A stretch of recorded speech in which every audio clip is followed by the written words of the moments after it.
This is the web transcription service of the Royal Canadian Military Institute.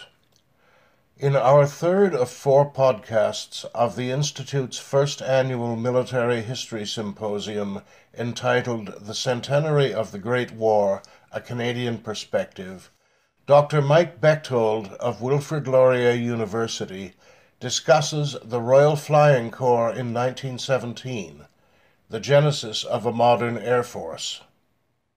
Please join with me in welcoming him to our symposium. Thank you. Thanks very much. Good afternoon, everybody. It's an unexpected pleasure to be with you here this afternoon. I was always coming today to man the book table for Wilfrid Laurier University Press, but I got a phone call yesterday about noon asking if I would be interested in giving a paper today. Tim Cook, unfortunately, came down ill. He's been fighting some infections for a while and just decided that traveling was not in his best interests, and that was the best decision that he could make. And unfortunately, he's not here, even though he very much wanted to. I was talking to him yesterday, and he told me to give him hell. So that's what I'm going to do with you today. Air power in the First World War is something that gets discussed a lot, but from my perspective, there's only one very small sliver of it that ever gets discussed, and that's sort of the idea of the knights of the air, the big heroes, the Richthofens, the bishops, the Colishas, and I guess maybe I'm in an odd position sort of denigrating that side of it when I've been writing about Colisha for the better part of a decade. But that whole idea of air warfare, that romanticized version of air combat, Snoopy and the Red Baron, is only really one very small aspect of air power in the Great War, and I think it really disguises the importance that air power had in that conflict and the various uses and important tasks that air was doing over the Western Front and, well, around the world during the First World War. I come to this through Raymond Colisha, through my studies of him, but what I'm going to talk to you about today really has nothing to do with him, because I'm going to be talking about the battles around Arras, especially in 1917, April and May. And Colisha wasn't there. He was wounded right before the battle, ended up going back to England, convalesced, and didn't come back until late May. So he missed this whole period of Bloody April, which may have saved his life and allowed him to go on to the things he did later. But I want to talk about sort of the bigger picture of air power. How did we go from the Wright brothers in 1903 with the first powered flight to a very short period of time later when military air power is brought in? In 1914, the first military aircraft didn't even have weapons on them. They didn't have any way to drop bombs or shoot at each other. And yet by 1918, we have air forces that do everything that our modern air forces do today. Every single task that a modern air force does was being done in one form or another by 1918, even by 1917. So the learning curve of the air forces is absolutely astounding, and it's really quite remarkable how they got to where they were in 1918. So we're going to explore some of the ideas of what they were doing in 1917 and how they got to where they were. So the Royal Flying Corps in 1917. Arras and the Battle of Vimy Ridge are almost exclusively remembered as a land battle where aircraft waged a parallel but separate air battle. The chief contribution of airmen was to service the guns through reconnaissance and directing the fall of shot. Bloody April was the worst month of the war for the Royal Flying Corps, highlighted by the dominance of Manfred von Richthofen in the German Air Service, the emergence of Billy Bishop, and the death of Albert Ball. It was tales of great bravery in the face of daunting odds when a working machine doing Army support work will never have a chance against a flying scout. It was the story of lions and donkeys in the air. It was a bloody time for the RFC. In March 1917, during the lead up to the offensive, the RFC lost more pilots and aircraft than it had during all of 1915 and the worst of the Fokker scourge. April was even worse. The RFC suffered a staggering 421 casualties, including 207 men killed. By the end of May, total casualties for the year were 1,014, nearly half of those which were fatal. These numbers paled in comparison to the butcher's bill for the men on the ground, but they were crippling for the air services. What was the point of it? Peter Hart, a historian at the Imperial War Museum, considers Bloody April to be about the selfless heroism of the airmen acting for a greater cause to carry out their duty for the men below. In his opinion, the chief contribution of the RFC at Arras was to magnify the effects of the artillery. The RFC, quote, existed primarily to serve those guns by aerial photography and artillery observation. He was not wrong, but really this was only part of the story. At Arras, we see the genesis of the modern air campaign. Protecting the aircraft and crews supporting the artillery was central to the mission of the RFC, but how that mission was achieved was much more complicated. By 1917, the ground and air battles were inextricably linked. Major General Hugh Trenchard, officer commanding the RFC in France and developed a multifaceted approach. Aerial reconnaissance was crucial, provided crucial information for planning the battle. Bombing raids were staged to interdict the battlefield, and attempts were made to destroy the Germans by destroying their kite balloons. During the battle itself, contact flights ranged over the battlefield to provide updates on the progress of the troops. Continuous artillery patrols were flown, which helped direct artillery fire, and German targets in the communication zone were bombed. This was in addition to the fight for air superiority. The RFC made a significant contribution to the outcome of the Battle of the Arras. The recent history concludes that though this air campaign had been extensive, there was, quote, consolation in the knowledge that without the air effort, there would have been no success on the ground. Trenchard, the architect of the air offensive at Arras, was widely criticized by his own airmen and by later historians. It's clear that he was seduced by the cult of the offensive, a strategy that he employed throughout the war. Since its formation, the RFC valued offensive action over a defensive posture. Since its formation, the RFC valued this plan was formalized by Trenchard during the Somme campaign when he published a paper called Future Policy in the Air. This oft-quoted document established that British aviation should be, quote, guided by a policy of incessant and relentless offensive. Experience had shown that, though the airplane was an offensive weapon and not a defensive weapon, the danger of adopting a defensive, even partially, was a policy that was demonstrated by French failure at Verdun. The French experience at Verdun in 1916 provided the operational laboratory which proved Trenchard's offensive air strategy. On 21 February, the Germans launched an attritional attack on the salient. General Erich von Falkenhayn, the German chief of the General Staff, intended to, quote, bleed France white, and the French, led by Generals Henri Pétain and Robert Nivelle, had no choice but to reply, "Ils ne passeront pas," they shall not pass. Trenchard was in close contact with the French throughout the battle. They did not support offensive operations as enthusiastically as did Trenchard. The French believed that their aircraft still had a defensive role to play, but this view quickly changed. Early in the battle, the French gained an aerial advantage through aggressive actions. The offensive against the German air service had the double benefit of protecting French reconnaissance and observation aircraft while simultaneously denying those same advantages to the enemy. The Germans subsequently gained the upper hand when they regrouped and introduced new tactics. The French army, threatened by these new measures, demanded close protection of the airspace. The French Air Force acquiesced, but quickly lost the advantage and saw the Germans dominate in the air. Faced with mounting casualties, the French air commander made the bold decision to return to offensive operations. His scout squadrons were again released to attack German aircraft, as well as enemy ground targets, supply and transportation hubs, and other assorted targets. Soon the French regained control of the skies.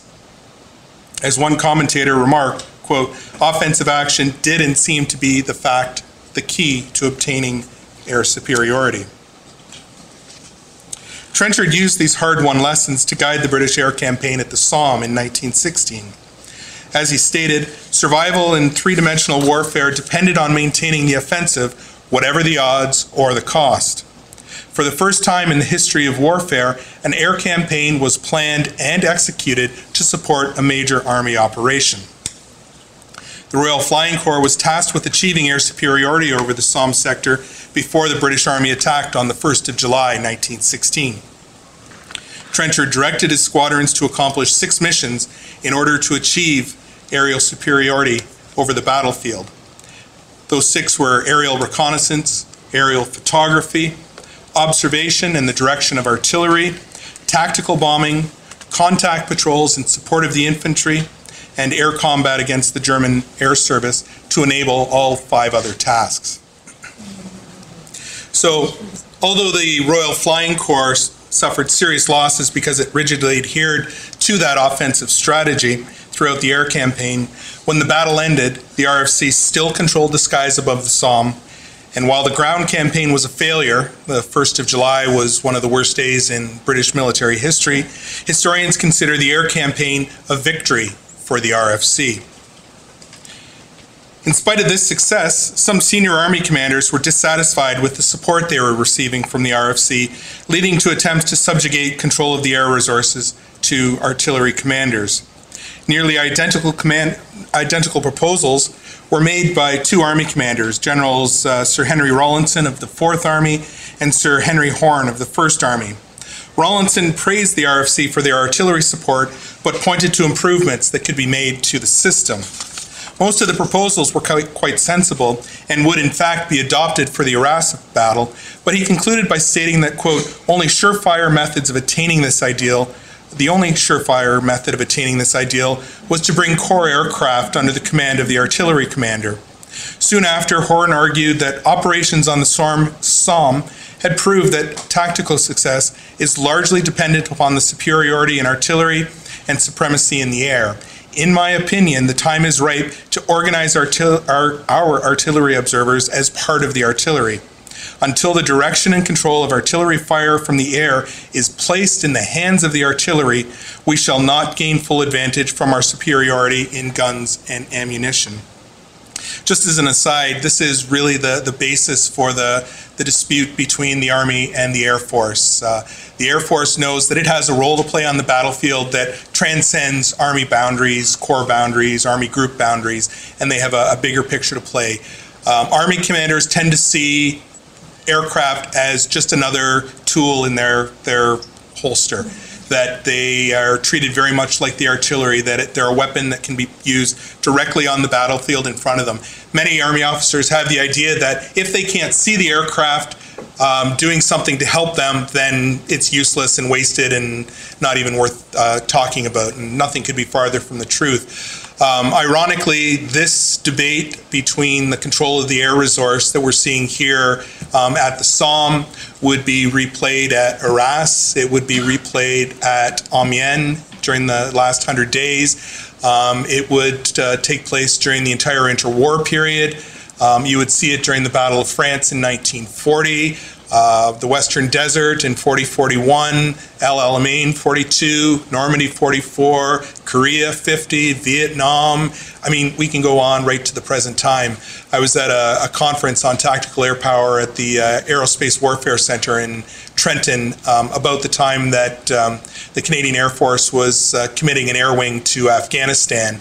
And there were a bunch of historical papers on tactical air power being presented, as well as some discussion from the practitioners who had been in Afghanistan, flying helicopters, drones, and things like that.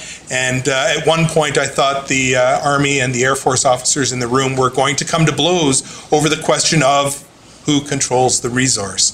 So these are age-old ideas that very much like Dr. English was talking about in the medical corps, that haven't been solved in 100 years or 200 years of trying. The same goes with this question of Army control of air resources. So in this case, Trenchard got out of the mess because he had the support of Field Marshal Haig, who was the commander-in-chief of the British Expeditionary Force. And as a result, Trenchard was able to deflect these arguments by showing that the work of corps aircraft was more than just artillery spotting. He also ensured that significant improvements were made to the technology, tactics, and training of the Artillery Cooperation Organization over the winter of 1916-1917. Trenchard won this skirmish with his ground-minded colleagues and was working to improve his force, but as I alluded to, there would continue to be tension between the ground and air services. Unfortunately for the RFC, there were significant changes in the balance of power between the summer of 1916 and the spring of 1917. German technological superiority in the air improved, and the current generation of German scouts were faster, more maneuverable, and packed greater firepower than most of their British counterparts. Well, maybe not that much of an advantage. I do like how they added the third wing to the X-wing. This was more the speed of German aircraft in 1916 going into 1917. The main British scouts, like the FE-2B or D models, the FE-8 and the Sopwith 1.5 strutter, were similarly overmatched. The Sopwith Pup and Newport 17 could hold their own, but only with the Sopwith triplane could the enemy be defeated on a consistent basis. The RFC placed great hope in a number of outstanding new aircraft that were arriving in France prior to the Arras battles, such as the Bristol fighter, the SE-5, and the RE-8. And these aircraft would eventually turn the tide in the favor of the British, but their introduction to battle in April 1917 was ineffective due to technical shortcomings and tactical mishandling. And we'll talk a bit more about that in a minute. Planning for the Arras offensive started late in 1916, and Trenchard lobbied hard to improve his squadrons. In January 1917, he possessed 39 squadrons ready for operations, but less than a third were capable of escort operations, offensive patrols, and general air combat. Of this group, only 5 were equipped with Newports or Pups. Trenchard was promised new squadrons by March, but they were slow to arrive, and he was well aware of the implications of this delay. On 11 February, he shared his fears with Lieutenant General Sir Lancelot Kegel, Haig's Chief of Staff. Quote, "Our fighting machines will almost certainly be inferior in number and quite certainly in performance to those of the enemy. The success of our aerial offensive will consequently be very seriously jeopardized, and we cannot therefore hope that our corps machines will be able to accomplish their work as successfully or as with few casualties as had occurred during the Battle of the Somme." There were serious questions regarding the quality of British pilots in the first half of 1917. The combination of the rapid expansion of the RFC, along with high training and operational losses, created a shortfall in the availability of well-trained pilots and aircrew. The problem was compounded by inadequate training methods and a shortage of effective training aircraft. As a result, pilots were arriving at the front not prepared for combat. Arthur Gould Lee of 46th Squadron was fortunate to arrive in France in mid-May 1917 after the worst of the Arras fighting, and he had 85 hours in his logbook as his training was extended due to an accident which kept him in England. His contemporaries, however, were being sent to squadrons on the Western Front with only 15 to 20 hours in their logbook, maybe 10 to 12 hours of solo, and 5 on the type that they would actually fight in. It's no wonder that the average flying time before becoming a casualty dropped from 295 hours in August 1916 to 92 hours in April 1917. One source estimated the average operational life of an RFC pilot in April 1917 to be 17.5 hours of flying time. It was significantly less for apprentices. The British also faced a change in German tactics during this period. During the Somme, the German Air Service had generally maintained a defensive posture, but in the late summer and early fall of 1916, the first Jagdstaffeln, or hunting squadrons, were introduced. These units selected the best pilots to seek and destroy enemy scouts and to provide freedom of action to their army support machines. They were also effective in targeting British two-seaters, the artillery observation aircraft. In spite of these challenges, Trenchard intended to pursue his offensive strategy at Arras. And I think it's worth pausing for a second to look at this map. In this, the centenary year of Vimy, there's obviously been a lot of attention directed at the Battle of Vimy. And one of the things that kind of irks me is how important Vimy is in the Canadian consciousness, with very little consideration of how it fit in to the general war effort. And Vimy was a great Canadian victory. There's no way to disguise that. But did it win the war? No, it really didn't win the war. It may not have even changed the course of events in April 1917. And one of the reasons why is that it was just a small portion of a major British offensive. So if you look at the top third of the map, sort of above that top dotted line, that was Vimy Ridge. That was where the Canadian Corps was fighting. The bottom two-thirds of the map were the rest of the Battle of Arras, where the British were fighting. And the Battle of Arras itself was just a diversionary operation for an even bigger French operation on the Chemin de Dame, which took place and kicked off on 16th of April. So the Vimy achievement was amazing for the Canadian Corps, but it was really only just one small drop in the sea of combat in the First World War. So I think that's worth pausing for. So this map is showing basically the combat area where the British and Canadian forces were fighting in April and May 1917. But this is the ground perspective, and I'll show you another map in a few minutes that shows the air perspective of what that area was like. Trenchard had been unwavering in his pursuit of the offensive policy at the Somme, and operations in April and May 1917 would follow the same pattern. As he saw it, air superiority was the key to winning the battle. On 26 March, Trenchard issued orders for the Arras offensive to his brigades. A maximum effort was to be made along the entire front with all of the existing resources to allow corps aircraft the freedom to work with the artillery and infantry with minimal enemy interference. As the order stated, quote, "The aim of our offensive will therefore be to force the enemy to fight well behind and not on the lines." Offensive patrols were to be pushed deep into Army reconnaissance areas, and commanders were to refuse requests for the close protection of corps machines except in special circumstances. The order specifically referenced RFC success on the Somme as the inspiration for the coming operation and the introduction of new aircraft types, and it made Trenchard confident that a similar ascendancy will be gained this year. Trenchard had reason for optimism. He may have lacked quality, but not quantity. On the 9th of April, the first day of the offensive, the RFC strength on the 1st and 3rd Army fronts was 25 squadrons and 465 aircraft. More than one-third of these were single-seat fighters. On the other side of the line, the German 6th Army had a strength of only 195 aircraft, less than half of these of which were suitable for fighting. In addition, British reinforcements were on the way.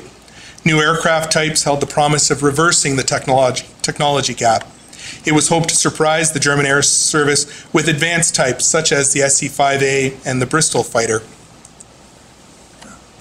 To this end, these new aircraft were kept away from the front lines in the weeks leading up to the battle. Unfortunately, the impact of their introduction was delayed by a combination of teething trouble. The aircraft weren't fully developed. They had problems with engines, with weapons that lacked flying ability, and a lack of operational experience of their pilots. The pilots simply didn't know how to fight these aircraft, and they suffered high losses when they were first introduced to battle. The Bristol fighter, the one on the right, is a great example of this. This was a two-seater aircraft, but it was as powerful or more powerful than any other single-seat fighter on the Western Front at this point in the war.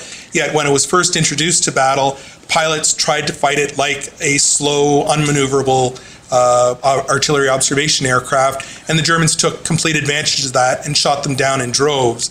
When the British figured out that they had a very powerful, agile, hostile machine, they started throwing it around the sky like a Sopwith Camel or another single-seat fighter, and used it like a fighter aircraft to great effect, with the added bonus that they've got a gunner in the rear who can ward off enemy fighters that try to come in to mess with them. And the Bristol fighter ended up being an outstanding two-seat fighter once they figured out how to use it.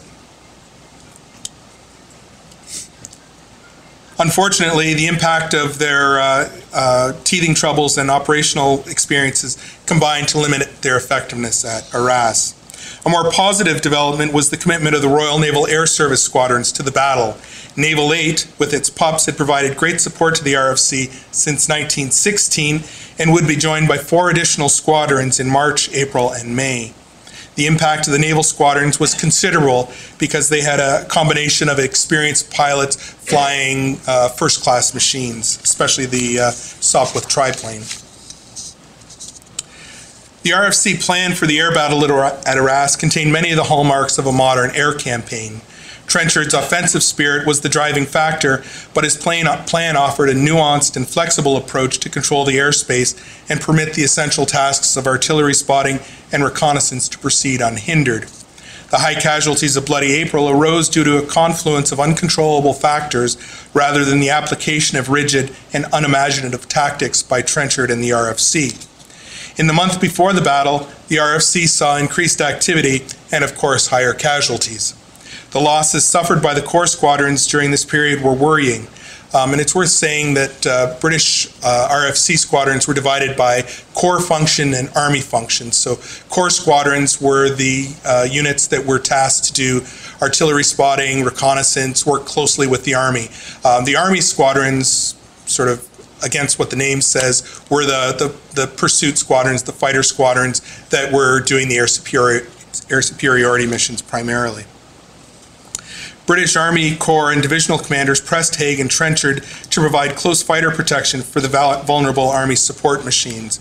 Trenchard refused to back down from his offensive policy, and on 9 April, Kegel, Haig's chief of staff, distributed a succinct 4-page statement of RFC doctrine to the 5 British Army commanders, which was intended to clear up any misunderstandings among the ground forces regarding the policy which governs the employment of the RFC. Essentially, it was a so-there memorandum saying, this is how the RFC is fighting, I don't care what the Army commanders want, this is how we're doing it, get used to it, we're here to stay. The aggressive tactics consisted of 2 elements, offensive patrols and bombing raids by day and night. It was recognized that the situation had changed since the previous summer, but this meant that we must therefore pursue an even more vigorous offensive and send our forces further afield. To let up would be suicide, and Trenchard was quite correct in this assumption. Air operations in direct support of the Arras offensive began on 5 April. Trenchard intended to isolate the battlefield through medium and long distance bombing attacks. In addition to denigrating the German ability to move reserves around the battlefield, the attacks aimed to draw both anti-aircraft guns and fighters from the front lines to protect crucial infrastructure behind the lines. In the 4 days before the commencement of the ground assault, attacks were made on railway stations and junctions, engine depots, ammunition dumps, troop billets, and villages. Key German aerodromes were repeatedly attacked at all hours, by day and by night. There were also 2 attempts to bomb the headquarters of German Crown Prince Ruprecht, the Army Group commander who was fighting opposite the British at Arras. Concurrently, the RFC conducted a campaign to blind the enemy by destroying their kite balloons along the front lines. These targets were notoriously difficult and costly to destroy. You would think something like a tethered balloon filled with hydrogen would be really easy for a fighter plane with machine guns to come in and knock out, but that simply wasn't the case. These targets were very well protected by anti-aircraft artillery, machine guns, and defensive fighters. And also, whenever an enemy fighter would approach, they were quickly hauled down to the ground and became basically untouchable once they'd been grounded. So to be able to attack these was very difficult, and it tended to be very costly. The RFC tended to give up 1, if not 2, aircraft destroyed for every balloon that was knocked down. 5 RFC squadrons deployed dozens of scouts in these attacks and were able to destroy 5 balloons for the cost of 5 aircraft in the process. It's worth noting that one of the balloons destroyed on the 8th of April was destroyed by Captain William A. Bishop, Billy Bishop, and he was awarded the Military Cross for that action. There's no indication that these attacks proved anything more than a minor annoyance to the Germans, and here I'm talking about all of the preparatory attacks against troop concentrations, villages. The attack against Crown Prince Ruprecht failed. The aircraft couldn't find his headquarters. But they do demonstrate the evolution of British thinking on how to conduct an air campaign at the operational level. It's worth mentioning that the British and Canadian artillery were very successful during the opening stages of the Arras attack, as Ryan talked about so well. In the 3 weeks prior to the battle, the RFC spent many hours over the front systematically logging German artillery and troop locations and guiding artillery in the destruction of barbed wire in no man's land. The majority of German gun batteries were identified by the RFC prior to the battle and subsequently knocked out by Allied gunners, often directed by aerial observers. Conversely, Canadian and British gunners suffered very low casualties during the battle. This could not have occurred without close cooperation from the RFC, whose aircraft were able to operate without significant interference from the German air service. You can see that it's all connected.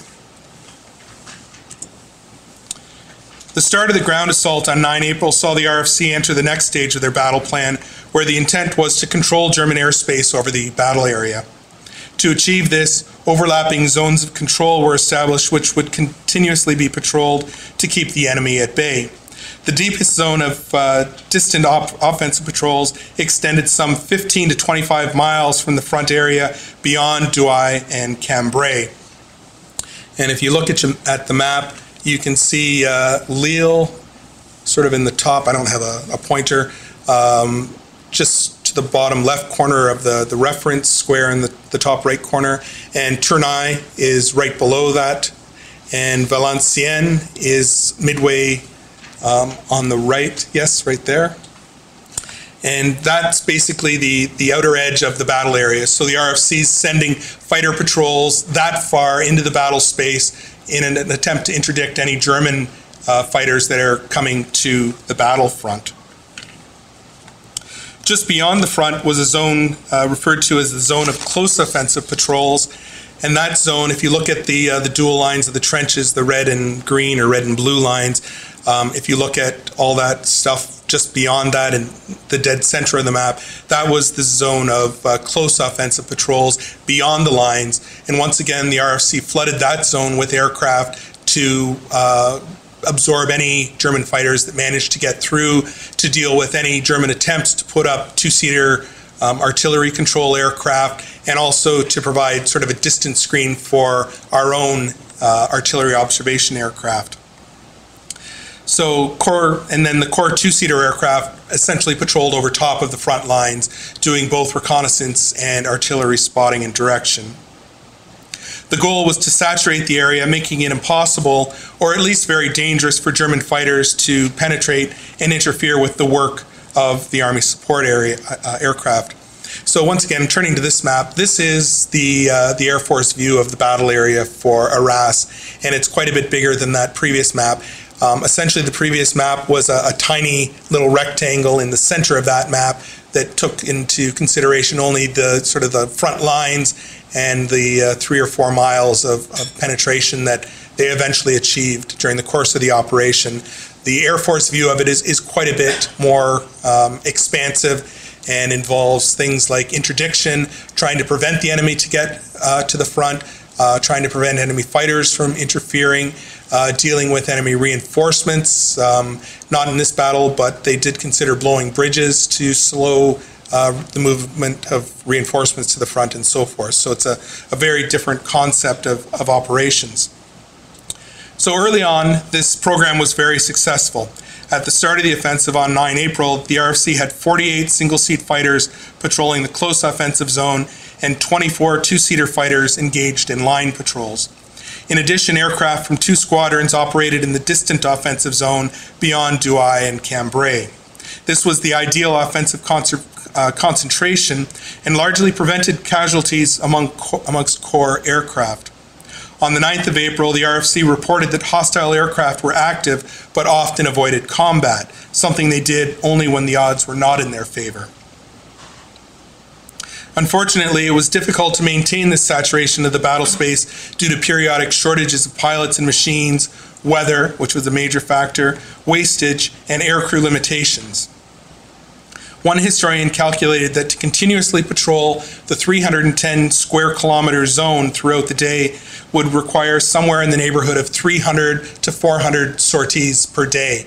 And a sortie is one flight by one aircraft. So obviously one aircraft could take part in more than one sortie per day, but they would need 300 to 400 each and every day to maintain that level of saturation. A survey of RFC brigade summaries shows that more than 300 sorties was only flown on 2 days in all of April, and a further 9 days saw somewhere in the neighborhood of 250 sorties being flown. And the historian concluded that in these stark statistics lay the seeds of disaster. The RFC knew what to do, they knew what they had to achieve to be successful, but for a variety of reasons they weren't able to accomplish that level of saturation of the battle space. While these counter-air operations took place, the RFC continued to fly interdiction missions to isolate the battlefield and draw off German resources. Each day, when the weather permitted, aircraft were dispatched to hit a variety of near and distant targets, including aerodromes, rail yards, troop concentrations, and other high-value targets. Many of these raids were sent unescorted with no difficulties, but problems did ensue when there were interceptions by the Germans. The aircraft used in these missions tended to be obsolescent, like the BE-2 or the newer but still teething RE-8, and such was the case on the 11th of April when 2 BE-2s of No. 4 Squadron were lost during a bombing attack on Cambrai, and again during a large air raid on the Anin-Litar rail yard on the 13th of April when 3 FE-2Ds of 25 Squadron and 1 large Martinsyde G100 of 27 Squadron were lost. These attacks do show, however, that the offensive bombing raids, though at times costly, could draw German fighters away from the front lines. Weather was a major challenge faced by the RFC in March and April. The Canadian Corps contended with snow squalls at Vimy, and this weather also impacted flying operations. By the beginning of April, it was apparent that the flying weather would be less than ideal, but Trenchard urged, quote, the importance, in spite of this, of seizing every opportunity of displaying the utmost vigor whenever weather gives the slightest chance for it. The bombing offensive was scheduled to begin on the 4th of April, but had to be delayed 24 hours due to weather reasons. On the 9th of April, the RFC reported that the snow was at times blinding and a strong southwest gale blew at altitude. This prompted the abandonment of the bombing program for the day and limited the number of offensive patrols. Some historians of the Normandy campaign, where's he going with this, have observed that what is good tank country can be even better anti-tank country, and the same can be said of good flying weather. A slackening of snow squalls on the 11th of April increased the RFC sortie rate, but of course there was a corresponding increase in German air activity. By the end of the day, 15 RFC aircraft had been lost, though some notable successes were achieved, including the direction of an artillery shoot by 5 Canadian siege battery, which completely destroyed 4 of 5 German gun pits in one battery. Snow squalls returned the next day, but the following day, ironically Friday the 13th, brought ideal flying weather and high losses. By the end of the day, another 18 aircraft had failed to return home, including a flight of 6 RE-8s from 59 Squadron on a photo recon mission, which fell to the guns of von Richthofen's Jasta 11. Another day of fine weather and high losses. After another day of fine weather and high losses, a low pressure area settled over the Arras area, bringing low cloud and rains for the next week.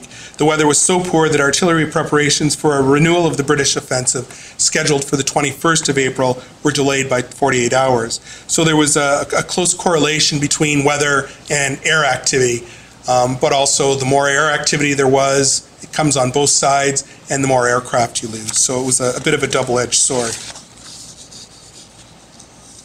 So what can we conclude about the air efforts at Arras? An oft-repeated criticism was the inflexibility of the overall plan, tied as it was to Trenchard's cult of the offensive. One historian argued that Trenchard and the other leaders of the RFC were directly responsible for the high aircrew casualties because they, quote, failed to modify or adjust their thinking in terms of strategy they directed the RFC to adhere to, most especially when the German air service began to achieve dominance in the skies over the Somme in the autumn of 1916. This simply was not the case. It's essential to distinguish between Trenchard's rhetoric and the actual RFC practice. Trenchard and his commanders made numerous changes to tactics during the battle designed to mitigate losses. Scout aircraft did not fly in close support of artillery machines, but their missions were synchronized to achieve the same result. Escorts were provided for vulnerable bomber and reconnaissance aircraft, especially those near obsolescence. A bombing rate of 6 BE-2s would have a close support escort of 6 FE-2Bs and a more distant offensive escort of 6 additional scouts, such as pups or Newports. Photographic missions were almost always heavily escorted, and it was not unusual to have as many as 15 fighters directly supporting a photographic element of just 3 aircraft. The idea of Trenchard's offensive policy meant that vulnerable aircraft were left alone while the scouts ranged over enemy territory, seeking to bring the enemy to battle, isn't supported by the evidence. Losses in the RFC are often used to frame the air power experience at Arras, but it's perhaps more instructive to consider its accomplishments. Towards the end of April, Kigel issued a summary of air operations which offers a telling portrait of success in the air campaign. So some highlights of this. The number of targets on which batteries were ranged with aerial observation on the British front was 767. The corresponding number achieved by the Germans was 160, quite a difference. The number of photographs taken by British aircraft were 5,216, and this in turn was created 124,000 prints that were distributed to Army headquarters and right down to the battalion and sometimes even the company level, which made quite a big difference for the Army troops engaged. British aircraft made 842 flights to support artillery work, whereas the Germans made only 320 such sorties, and many of those sorties were abandoned early because they were driven off by British scouts. This is a really impressive number. During the course of the battle, over 5,000 British aircraft crossed the lines for various reasons, some on offensive patrols, some on reconnaissance, some doing bombing missions, but that's quite a number, especially when compared to the fact that German aircraft only crossed the lines about 500 times during that same period. So you can see the enormous advantage that would accrue to the Allied fighting services because of that. And something the Germans weren't able to do in any way, shape, or form at Arras was night bombing, and some 107 missions were flown by the British. And this is particularly important because they were attacking targets like aerodromes, and although the losses were very light, very few aircraft destroyed, very little damage caused, not many Germans killed by these bombing raids, they had a really impactful effect on the morale of German pilots because it kept them up at night. They were worried about the attacks. They probably knew in one part of their brain that the chances of them being killed by a bomb being dropped undirected at night are virtually zero. But when a big boom goes off in the middle of the night, it scares the bejesus out of you, and you don't get a good night's sleep, and that's going to affect their operational performance the next day.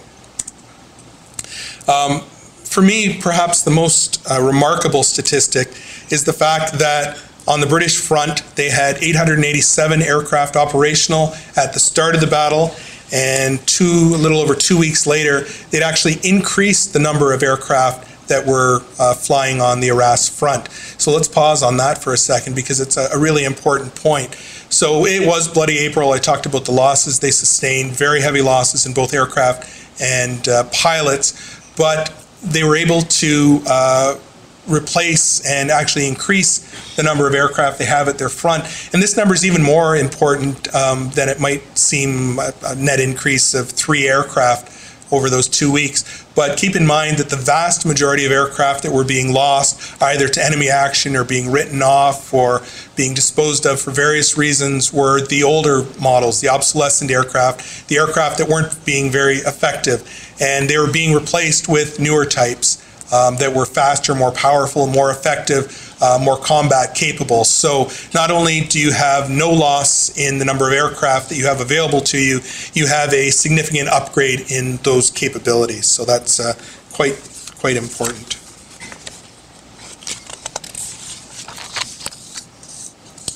So in these statistics can be found the true contribution of the RFC to the Arras battle. Though the cost was great, the RFC was able to effectively support the Army, its prime mission, throughout the battle. No less an authority than Field Marshal Haig told the War Office on the 18th of May 1917 that the success of the artillery and the infantry during the Battle of Arras rested entirely on the efforts of the Army Cooperation Squadrons of the RFC. I think maybe there's a little hyperbole there, but to have that kind of support coming from the top Army general on the front is a rather marked change in Army attitudes towards the RFC. The heavy British losses of Bloody April were not the result of Trenchard's single-minded pursuit of offensive operations. Rather, for the RFC, the Battle of Arras was a perfect storm of problems. Its inopportune timing was dictated by the need to support the French offensive in the Chemin des Dames, even though the RFC was not ready for sustained combat operations in March, April, and May of 1917. The German technological ascendancy in the sky, which had grown since the end of the Somme campaign, was at its apex. British squadrons were filled with obsolete and overmatched aircraft, and many pilots and observers were ill-trained and unprepared for combat. Newer types were arriving, but those aircraft still had technical issues to sort out, and pilots were still learning how to effectively fight them. Weather was another major factor for the RFC at Arras. Spring snowstorms, high winds, and rain squalls severely impacted air operations in May, March, and April. Army cooperation flights could often battle through these conditions, but the offensive patrols, reconnaissance missions, and especially long-range bombing flights were often curtailed. This meant that the RFC rarely achieved the battlefield saturation required for success. The problem was compounded by the need to provide fighter escorts for bombing and reconnaissance missions. Every scout tied down in escort duties was not free to patrol the offensive zone. April 1917 was the costliest month of the war for the RFC, but it marked the turning point for air operations. In the second half of the year, the RFC supported 3 further British offensives: Messines in June, Ypres from July to November, and Cambrai in November. There were still struggles, but there would be no repeat of the bloody losses in April. The RFC continued to learn how to wage war in the air, but even more importantly, it was learning how to effectively fight an air campaign. The many disparate functions of air warfare, and you can see them listed there, were all being orchestrated to great effect.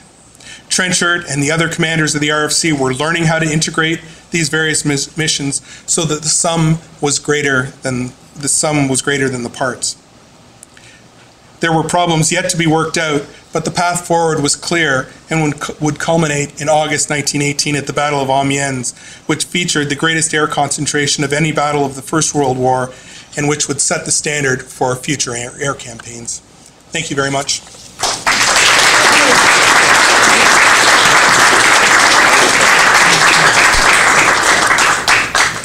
Thank you, Mike. Are there any questions for Dr. Bechthold?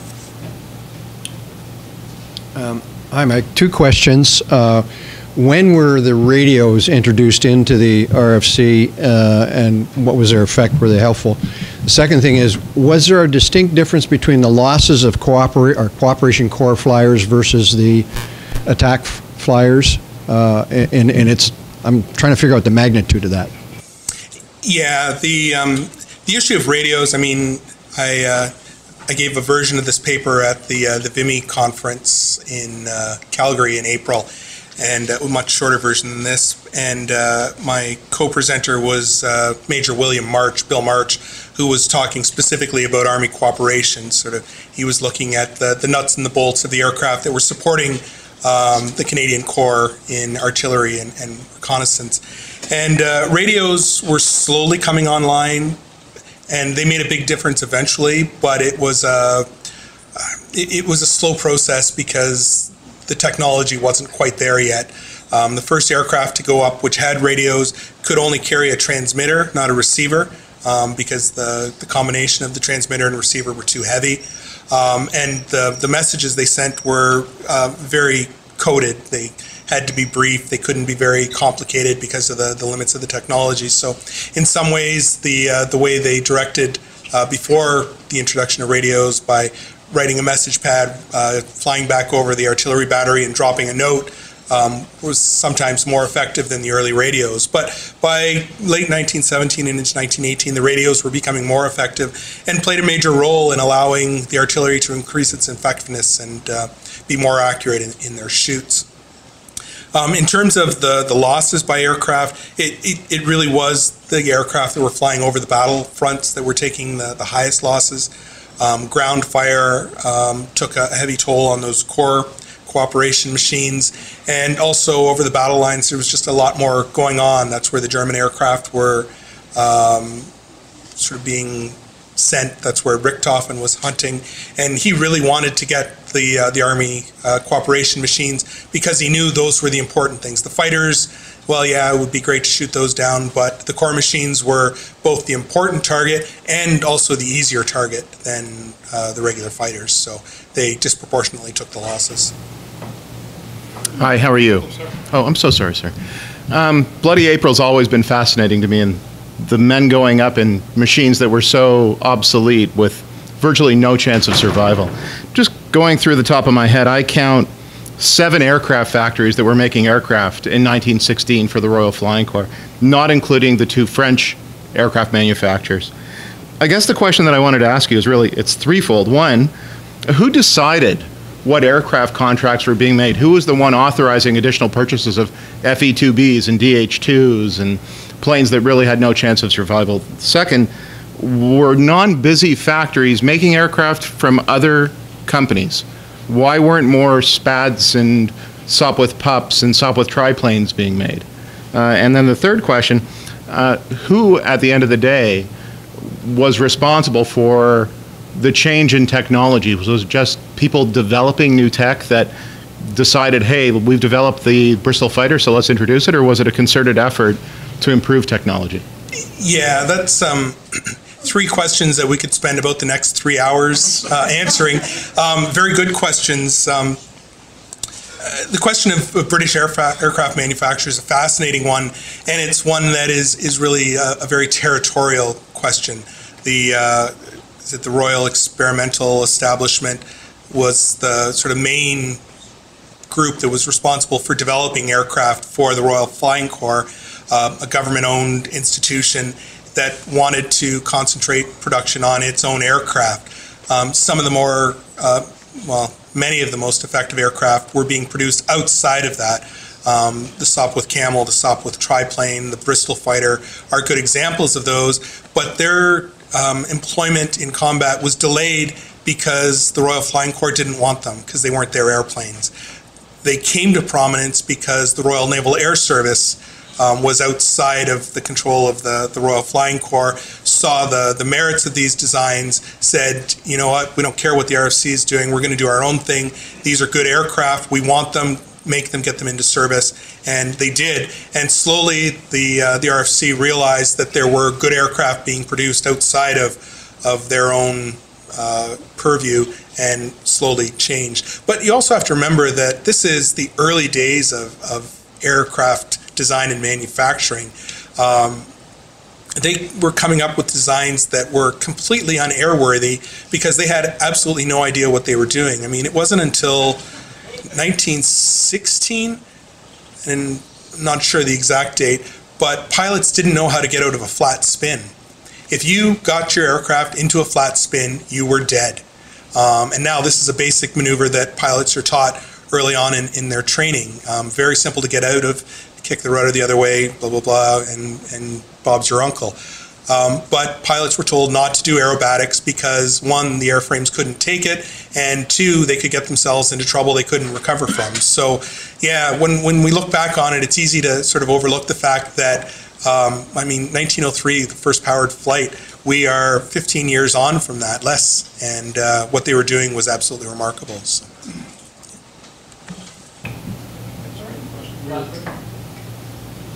You were speaking earlier about the conflict between the Army and the Air Force. I wonder if you could help me understand, in the United States, they have the Army Air Force. Was that an Army-controlled Air Force? Was there a separate Air Force? Yeah, most Air Forces emerged out of the Army to begin with. The Royal Flying Corps is a great example. The RAF, the Royal Air Force, wasn't created until April 1st, 1918, when the RFC and the Royal Naval Air Service were merged to create the RAF. And it was the same story in the American situation, though it took even longer. It was the Army Air Corps first by the Second World War to become the United States Army Air Forces, even though it was mostly a separate organization by that point.